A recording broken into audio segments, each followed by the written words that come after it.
This module addresses the optimal means of infant oral feeding, namely breastfeeding. Infants who can feed from the breast receive the best nutrition and nutrients from their mother. Unfortunately, a number of factors can interfere with such success. In this presentation, The Breastfeeding Challenge, we will focus on the factors that can lead to breastfeeding success or failure, specifically the interaction between the mother-infant dyad and their environment. We will not address the universally recognized nutritional benefits that mother's milk offers. This schematic shows how oral feeding, be it bottle or breastfeeding, implicates the input of a multidisciplinary team when an infant has difficulty transitioning from tube to oral feeding. In addition to physicians and nurses who routinely take care of the infant, feeding specialists are called in to assist, such as occupational therapists, speech pathologists, neonatal nutritionists, and if breastfeeding is involved, lactation consultants. Under this organization, mother and baby receive recommendation from all members of the team. If they do not receive a consistent message from everyone, confusion will arise. Mother and infant will not know what to do and who to listen to. This is why having one feeding plan is important and needs to be devised from the very beginning and agreed upon by all. If this is not attained, caregivers will not only feed baby in their own style, but also teach mom to do the same. Baby will need in turn to adapt to everyone's differing feeding approaches. Whom should mom listen to? To me, breastfeeding is a challenge. I look at it as an oral feeding puzzle.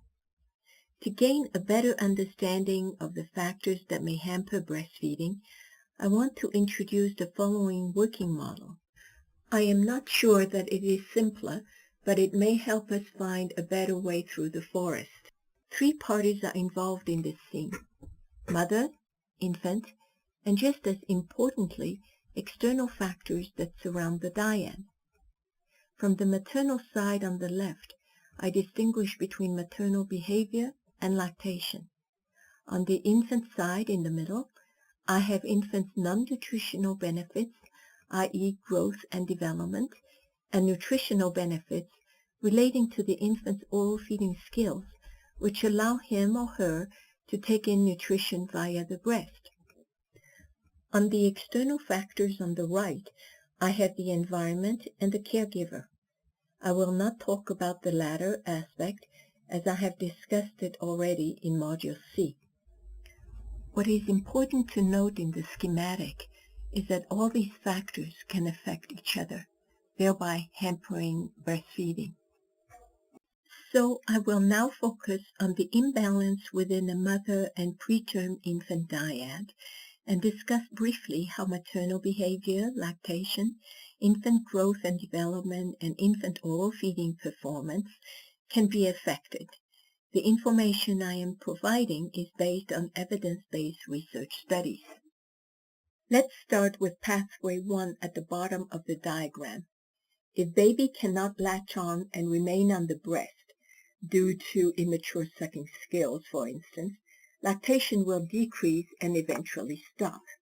In turn, if lactation is poor, baby will lose interest in breastfeeding and turn to bottle feeding. Pathway 2 on the left of the diagram relates to the feedback between lactation and maternal behavior. If lactation is poor, maternal stress would increase, thereby affecting maternal behavior. In turn, if maternal behavior is inadequate, breastfeeding may not occur as mother may not be interested and willing to offer the breast and her milk. Pathway 3 at the top of the diagram shows the interaction between maternal behavior and infant non-nutritional growth and development. The latter importantly relate to nurturing and/or bonding. If maternal behavior is inadequate, Nurturing, the caring, holding one's infant close, will decrease, thereby affecting the infant's growth and development. In return, if infant's growth is delayed, maternal interaction with the child may be distanced. Pathway 4 presents the interaction between an infant's growth and the maturation of his or her oral feeding skills. If growth is delayed, infants' oral feeding skills will be expected to be delayed as well. With oral feeding skills hampered, breastfeeding will be threatened, depriving infants from the nutritional benefits of mother's milk. This diagram basically presents the vicious cycle that will ensue on a multi-level between mother and infant. To break such cycle, bottle feeding or other forms of feeding often will be used.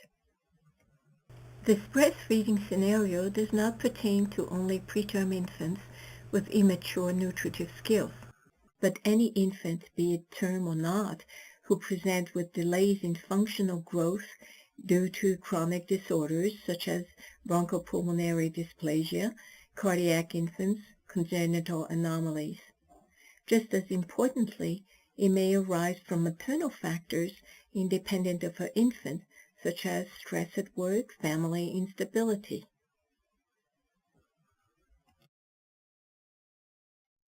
This slide shows that if infants and maternal attributes are appropriate, there is a happy equilibrium with each component of the mother-infant dyad feeding back on each other in a positive manner.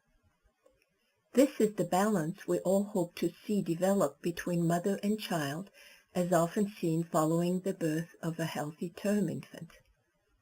In the remaining slides, I will discuss in greater detail each of these components. We will now look in greater details at each of these 4 mother-infant attributes that may threaten mother-infant equilibrium. So let's start first with lactation. In earlier times, we used to differentiate between lactogenesis 1 and 2. Lactogenesis 1 relates to the anatomical development of mammary glandular and/or ductal development. There is no information as to what extent this development is up to par following a premature delivery. Are these components fully developed for lactation? It is unknown. Lactogenesis 2 relates to milk synthesis and ejection. This is primarily based on hormones. Are lactogenic hormones up to par following a premature delivery? Again, it has not been evaluated. Another natural occurrence are nipple types. Indeed, there are certain types of nipples that do not allow small preterm infants to latch onto. It is evident that this would hamper breastfeeding. We used to think that milk in the mammary ducts would drain into mammary sinuses. In 2005, Ramsey Geddes et al. From Australia published a revised breast anatomy article showing that this was not so. Mammary ducts in fact exited individually at the tip. Humans, unlike animals such as rodents or cattle, do not have sphincters at the end of their ducts. As such, if milk fills up these ducts, it will freely flow. As an illustration, a number of you may have experienced milk ejection when you heard your baby cry. This slide addresses lactogenesis 2, or milk supply and ejection. It lists some of the lactogenic hormones which have been shown to be involved with milk synthesis, such as prolactin, glucocorticoids, insulin, leptin for mammary development, and opiates. For milk ejection to occur, the hormone oxytocin is required. Oxytocin is synthesized in the hypothalamus and released into the circulation through the posterior pituitary. This hormone contracts the myoepithelial cells surrounding the mammary alveoli, leading to milk release into the ducts. As there is no sphincter at the end of the mammary ducts in the areola region, milk ejection occurs. The half-life of oxytocin is only 2 minutes, thus its action is very short-lived. Additionally, it is released in pulses and not on a continuous level. Some women, during letdown, will feel a pinch in their breasts when milk ejection occurs, while others will not. This slide shows different types or shapes of maternal tits. Some of these may prevent infants from readily latching on to the breast. For instance, pedunculated nipples may be too big for the small mouths of some infants. Flat, retracting, or inverted nipples are difficult for small infants to latch onto. Under such conditions, nipple shields may come in handy early on to facilitate latch-on. We will now address the other maternal attribute, namely maternal behavior. Appropriate maternal behavior is a must if we want to preserve what I call the integrity of the nursing dyad. In my view, for this to occur, mother needs to 1. Nurture her infant, an important aspect of the mother-infant bonding. 2. Sustain her drive or desire to breastfeed, and if her baby cannot breastfeed early on, express her milk to provide it using a bottle or cup. And 3. Safeguard her own psychological well-being. What are some factors that can affect maternal behavior? For instance, maternal trait, her own health, social support, be it from family, friends, and/or professionals, her socioeconomic status, her stress, for instance, anxiety, depression, or stress at work.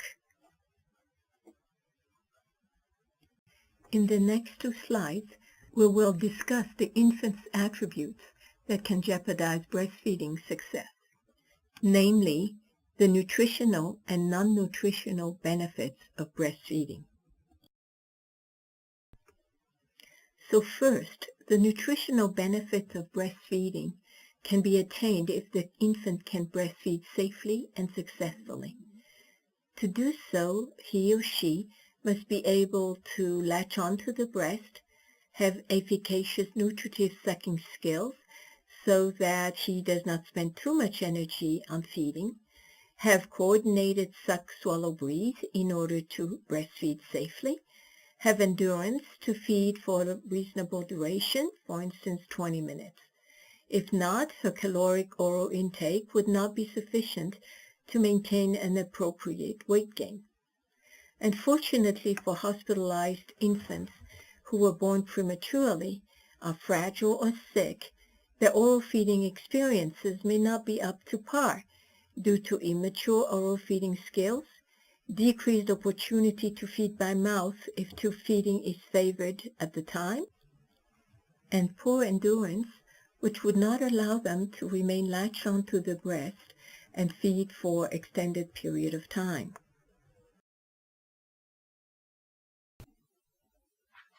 In regards to non-nutritional benefits of breastfeeding, the bonding hypothesis stipulates that the more frequent the physical contact between mother and infant, the stronger the bond between them and the more stable their respective psychosocial well-being. A good illustration of the above is a condition known as psychosocial dwarfism. This pertains to children of short stature that have been deprived of physical contact during their growth and development. Fortunately, catch-up growth can take place if these children are returned to a nurturing environment. With prematurity, infants can encounter prolonged separation from their mother, reducing the nurturing opportunities that would normally be taking place. Additionally, the environment of the neonatal intensive care unit is not conducive to an intimate mother-infant environment. The information presented in this module is an attempt at shedding some light on the intricate relationships that need to develop if breastfeeding is to be successful. So it is of importance to remember that breastfeeding is only conceivable if both partners of a dyad, mother and infant, are actively participating. Additionally, if breastfeeding is inadequate, both maternal and infant elements must be investigated at the same time in order to determine the original cause of such disruption. In conclusion, due to their intimate relationship, it is recommended that a mother-infant dyad ought to be viewed as one entity rather than two separate entities.